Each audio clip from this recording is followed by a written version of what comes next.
Fala jovem, beleza? Espero que você esteja bem e hoje eu quero te mostrar um fluxograma com o intuito de te ajudar a entender aí melhor como funcionam os fluxos de autenticação de usuários. Pode ser também de aplicações, a gente vai ver isso no detalhe. E eu trouxe esse vídeo porque tem se popularizado bastante esse tipo de tema, ainda mais agora com as inteligências artificiais, que o pessoal tem feito bastante integração.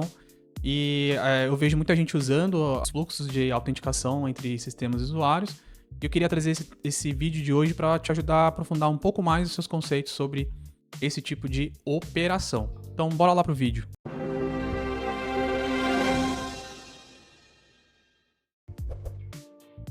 Então, antes de mais nada, se você não é inscrito, considere se inscrever no canal, deixa o seu like para dar aquela moral no vídeo também e bora lá pro conteúdo. Bom, então como eu falei, a gente vai aprofundar um pouco mais os nossos conceitos sobre fluxos de autenticação de usuários. Pode ser também um usuário de integração, a gente vai chegar lá. Aqui eu trouxe um desenho que ilustra o que eu quero dizer, tá? Então, o que é isso? O que é um fluxo de autenticação? Imagina você ali, ou qualquer outro usuário, que quer acessar um site, seja o Google Gmail, seja, por exemplo, a sua conta no ChatGPT, por exemplo, Cloud, ou qualquer outro serviço que você tenha ali uma conta. E aí, em geral, o que você faz? Você coloca lá o endereço URL no seu navegador e depois você digita o seu usuário e senha. Pois bem, o que está acontecendo por debaixo dos panos e por que isso é legal conhecer para a gente entender um pouco melhor sobre integrações? Aqui então no nosso desenho, o usuário, como eu comentei, ele vai digitar lá uma URL, qualquer que seja o site. Quando ele digita essa URL, ele está enviando essencialmente uma requisição para servidores. Aqui a gente está fazendo uma simplificação, então eu estou separando o servidor de autenticação / autorização com o servidor da informação que você de fato precisa. Exemplo, existe um servidor para você se autenticar no Gmail e existe a página do Gmail onde tem os seus e-mails, que são os recursos de e-mail que você de fato quer no fim do dia.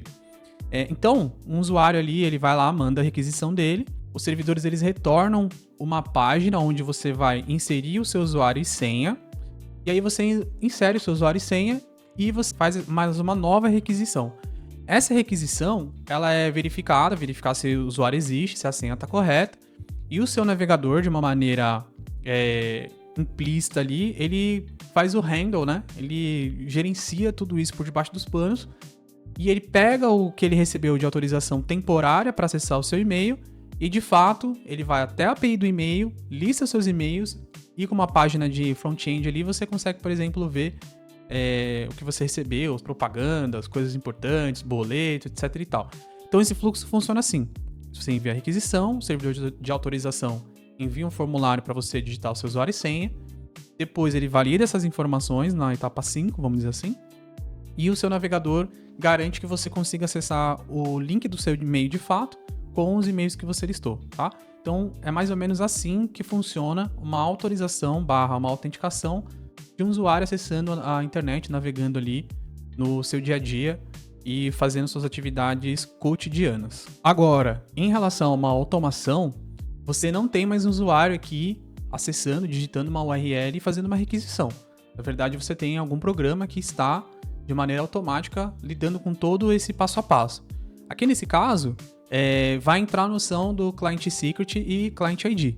O Client ID e o Client Secret são uma espécie de usuário e senha que você atribui para elementos que você vai automatizar. Então, se eu tenho um programa que vai se comunicar com o Google Gmail, ou se eu tenho um programa que vai se comunicar com o ChatGPT, esse programa não é um usuário e ele vai receber, então, um Client ID e ele vai receber um Client Secret, que seria o seu usuário e senha para esse tipo de objeto, que é um programa, né? É um script, um agendamento. Então, a depender da automação que está sendo feita, vai ser a mesma coisa, só que do ponto de vista programático. Ao invés de você digitar um e-mail, o programa ele faz uma requisição usando o verbo GET do protocolo HTTP. Nessa requisição, ou no post também, pode ser, ele vai enviar o Client Secret e o Client ID que ele possui para o servidor de autorização. Esse servidor, por sua vez, tendo essas informações em mão, ele vai devolver para o navegador ou para o programa que está pedindo aquela informação, informações metadados. Muitas vezes você tem até o usuário tem que colocar ali o usuário e senha dele, por exemplo. Primeira vez que você vai fazer uma integração com o Cloud, você tem um Client Secret, tem um Client ID, mas o Cloud fala o seguinte: olha, Diego, por favor, antes de qualquer coisa, conecte com a sua conta, porque afinal de contas a gente cobra do seu CPF. Então eu vou lá, coloco meu usuário e senha, como está sendo exibido aqui na nossa imagem. A partir de então, eu tenho uma programação que fica 24 horas no ar. Daquele momento em diante, poucas vezes eu vou precisar fazer um login de novo, tá? Beleza, então eu colocando lá meu usuário e senha, para eu automatizar aquele meu serviço, por exemplo, vou devolver, né, através do navegador para o servidor de recursos, ou seja, se eu estou falando com o Cloud, eu vou pegar lá o terminal do Cloud para poder colocar meu prompt. Se estiver falando com o Gmail, ele vai enviar para o servidor do Gmail para ele me dar a lista de Gmails.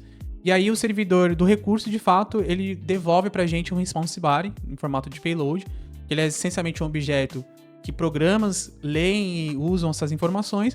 E assim a gente tem um fluxo completo de autenticação no formato OAuth 2, tá bom? Então, essas pessoas, né, acabam, que não era da área de TI ali, que estão começando a usar bastante tipo de programa, esse tipo de solução, vão se deparar com informações como autorização, Client ID, Client Secret, ter que provisionar esse tipo de recurso para poder usar suas soluções diárias, e a gente resolveu trazer esse fluxo para te ajudar a entender um pouco mais como que funciona tudo que está por debaixo dos panos ali, e eventualmente até te ajudar a fazer um troubleshooting, a, por exemplo, resolver um problema, ou se você quiser fazer uma integração mais complexa, ter esse tipo de fluxo na sua mente, esse modelo mental, e usar no seu dia a dia, tá bom? Então o vídeo de hoje era bem rápido, ele tinha esse propósito, espero que você tenha gostado. Se você não sabia disso, deixa aqui nos comentários. Se você acha que tem algum amigo que poderia se beneficiar dessa informação, envie essa informação para ele também.